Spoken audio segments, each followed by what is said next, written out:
Hello my besties. Hi, welcome back to my YouTube channel. My name is Alanna. I am going to go through my Book of the Month box with you guys today. I, as always, got 5 books because I'm a heathen and I have absolutely no chill. And every time I go in to get a Book of the Month box, I usually get multiple for that month and maybe extras. Definitely extras, but some other ones either from the previous month that I heard good things about that I didn't pick, or just other books that catch my eye that are recently added or spotlight choices. Sorry, I have a cat hair in my mouth. But I wanted to go through them all with you guys today, and let's get into it. So the first book that I ended up picking was The Bombshell by Daro Farr. I want to say that's how you say it. I didn't even realize that I picked this one. I think I picked it for a reason. Probably to get out of my comfort zone. Let me open it up and see what genre this is. So I'll go through. There's my box. Oh, I already have it. I need to look what's in it. Or not.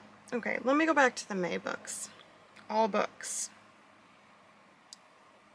Spotlight. No. May selections. So this is a debut author and it's literary fiction. So I'm trying to get myself out of my comfort zone a bit and read more literary fiction, horror, historical fiction, that kind of stuff. I'm trying to kind of get myself out there a little bit more and sorry guys, one sec. And just give myself more options, you know, because obviously there's a bunch of romance and a bunch of fantasy and thrillers and stuff, but I want to be able to expand my palette for reading and get into some more options for myself. So I picked up this one, The Bombshell, and I will read you guys the little blurb on it. It says, as a sun-drenched Mediterranean summer heads into full swing, beautiful and brash 17-year-old Severine Guimard is counting down the days until graduation, dreaming of stardom while smoking cigarettes and seducing boys in her class to pass the time. The pampered French-American daughter of a politician, Severine knows she's destined for bigger things. That is, until one night, Severine is snatched off her bike by a militant trio fighting for Corsican independence and held for a large ransom. When the men fumble negotiating her release, the four become unlikely housemates deep in the island's remote interior. Eager to gain the upper hand, Severine sets out to charm her captors, and soon the handsome intellectual leader Bruno, the gentle university student Titu, and even the gruff, unflappable Petru grow to enjoy the company of their headstrong hostage. As Severine is exposed to the group's politics, they ignite something unexpected within her, and their ideas begin to take root. With her flair for the spotlight and newfound belief, Severine becomes the face of a radical movement for a global TV audience. What follows is a summer of passion and terror, careening toward an inevitable, explosive conclusion as Severine steps into the biggest role of her life. So that sounds really interesting to me. That's probably why I picked it. But it's definitely out of my comfort zone, though I feel like it kind of has some kind of thriller vibes to it because it is an abduction. She's charming her hostages. It kind of gives you those true crime kind of feels, and I love true crime podcasts and all that good stuff. So I feel like it kind of reached out to me because of that. But I am very excited to pick this up and kind of get outside my comfort zone and read something a little bit more unlike anything that I really have read before. So I'm very excited to get to this, and yeah, that is our first book for May that I picked. Now, the question is where to stack them. I'll probably stack them over here. Just safety. The next book that I picked up was The Man Made of Smoke by Alex North. This one is a thriller. It is a repeat author for Book of the Month, but I'm a big thriller fan, so I was like, absolutely, I'm gonna get it. And it's not super long. It's not as long as a lot of the other books. So the little blurb for this one is the latest gripping serial killer thriller from the best-selling author Alex North. Dan Garvey's life has been haunted by the crime he witnessed as a child, narrowly escaping an encounter with a notorious serial killer. He has dedicated his life since to profiling criminals, eager to seek justice for innocent victims. So when his father dies under suspicious circumstances, Dan revisits the small island community where he grew up, determined to uncover the truth about his death. Is it possible that the monster he remembers from his childhood nightmares has returned after all these years? With his signature shock and suspense, Alex North brings The Man Made of Smoke. By turns emotional, introspective, and utterly terrifying, this is a story of fathers and sons, shadows and secrets, and the fight we all face to escape the trauma of the past. So that sounds really interesting as well. I'm a big fan of like Criminal Minds and the idea of profiling. I have the book Mindhunter as well that I have to get to at some point, and I just have always been very interested in that kind of topic. In school, if I didn't do so poorly at Psychology 101, I probably may have tried to go for some kind of profiling thing, learning people's, like, being able to see and make conclusions about people based on their lives and their choices and things. Like, that's always just something that's very interesting to me, and I, like I said, loved Criminal Minds, and that's, like, obviously what they do. So I was just very, very interested in this because it's a thriller, it's fun, it's got a mystery kind of to it, and it's also about profiling and trying to catch somebody based on their life and the things they do and that kind of stuff, which I thought was really cool. So this is going to be our second book that I picked up for May. The next book is actually a book that was on last month's picks, but I didn't choose it, and then I heard so many good things about it, and I figure we're getting into the spring and summery vibes, and I just thought that this might be really good. So I picked up The Passion Project, which is a romance set in New York City. I live in New York, but I live in the cow part of New York, not the city part. And this one, it says, Bennett Taylor should be living the best years of her life, but she's failing miserably, emphasis on miserable. Adrift in New York City, she has no direction and no energy to find one. When Bennett is set up on a first date with Henry Adams, she drunkenly confesses that she's not ready to love again. In fact, she doesn't feel passion for anything, not pottery, not sports, nothing. Irrepressibly adventurous, Henry offers to help Bennett uncover her passion for life. Every Saturday they'll try a new activity, as friends, of course. Their passion project finds them sampling photography, tattooing, even rappelling off skyscrapers. But when secrets surface, Bennett finally has to face the grief that's holding her back. With tenderness and electric banter, Passion Project is a story of finding a spark and igniting happiness. That just sounds really cute, and it gives me beach read kind of vibes because of the different activities that they're doing to try to find their passion. It reminds me of Gus and January kind of going out and doing these activities to show the other what their genre of book is about, which I just think is really cool.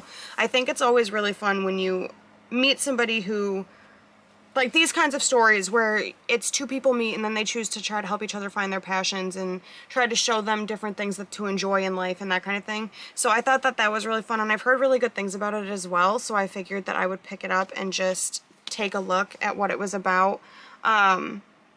I don't remember, and this is also a debut author. London Sperry is also a debut author as well, so that's exciting too. I like being able to find new authors and get kind of pick up on them before they have like this huge backlog. Not that I don't like having a backlog, because that means that then I can binge all their books, but it also is helpful.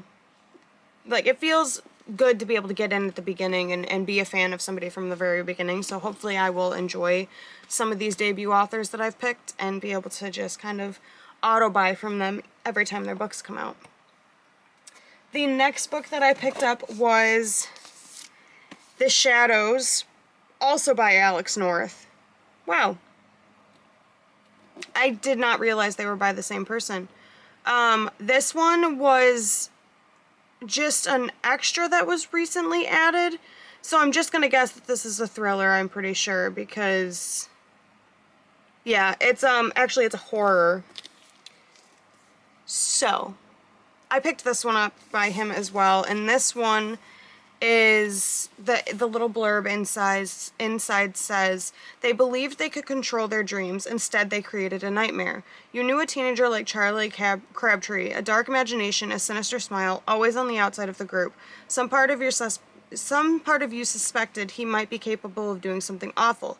25 years ago, Crabtree did just that, committing a murder so shocking that it's attracted that strange kind of infamy that only exists on the darkest corners of the internet and has inspired more than one copycat.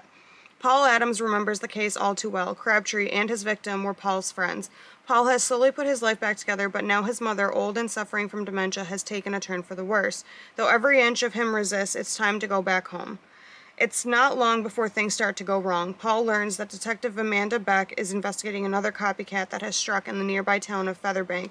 His mother is distressed, insistent that there's something in the house and someone is following him, which reminds him of the most unsettling thing about the awful day 25 years ago. It wasn't just the murder, it was the fact that afterward, Charlie Crabtree was never seen again. So that sounds really interesting. It's kind of like a murder mystery horror type book, and I will eat that right up. Like, I love horror. I want to get more into horror. Horror very much intrigues me. But also, I just really love a murder mystery and trying to find out answers from things that happened in the past. Like, I think that's what draws me to true crime so much, is like being able to see cases that went cold long, long time ago that are solved. So I'm hoping that they'll be able to find this Charlie Crabtree guy and bring him to justice, which would be great. But that sounded really interesting as well. So I also picked this one up for this month. And then the last book that I picked up for May was, hang on, my phone's doing something. A fantasy book called Silver Elite by Danny Francis, and I did get lucky enough to be able to get a special limited edition copy from Book of the Month, which is so cute. It's so pretty. I love the sprayed edges to it. The rest of it, there's nothing like fancy on the cover or anything like that, but the sprayed edges are really pretty and they look really, really cool. So I've heard that this is basically like Katniss Everdeen for adults, which I thought was super interesting. I love the Hunger Games, so it just spoke to me. But this, on the back it says, "My name is Wren Darlington. I've been hiding who I am my entire life. Today will be no different." And the little blurb on the inside, okay, good, it doesn't go into the back. The little blurb says, "In the first book of a sizzling dystopian romance series, psychic gifts are a death sentence and there are rules to survive. Trust no one, lie to everyone, and whatever you do, don't fall for your greatest enemy." Trust no one. Wren Darlington has spent her whole life in hiding, honing her psychic abilities and aiding the rebel uprising in small ways. On the continent, being modified means certain death, and Wren is one of the most powerful mods in existence. When one careless mistake places her in the hands of the enemy, and she's forced to join Silver Block, their most elite training program, she's finally handed the perfect opportunity to strike a devastating blow from inside their ranks. Lie to everyone. But training for Silver Block can be deadly, especially when you're harboring dangerous secrets and living in close quarters with everyone who wants you dead. And whatever you do, don't fall for your greatest enemy. As the stakes grow ever higher, Wren must prove herself, but that's easier said than done when your commanding officer is the ruthless and infuriatingly irresistible Cross Redden, who doesn't miss anything when it comes to her. And as war rages between mods like her and those who aim to destroy them, Wren must decide just how far she's willing to go to protect herself and how much of the continent is worth saving. So that just sounds really interesting. It's definitely sounds like it's giving some Hunger Games vibes. So I'm very excited to get to this one. I don't know how soon I'll pick it up, but I definitely am excited to get to it. I don't think this is a debut offer. It doesn't say. It is a debut. When I click it open, it says it's a debut. So this is also a debut debut author that I'm very excited to get to. Like, I always am looking for new fantasies to read. So I'm very excited to get to this one as well. And those are the 5 books that we got in our Book of the Month box this month. Let me grab them all for you and we can hold them up so that you can see them all. Oh, they're gonna fall. This is why we can't have nice things.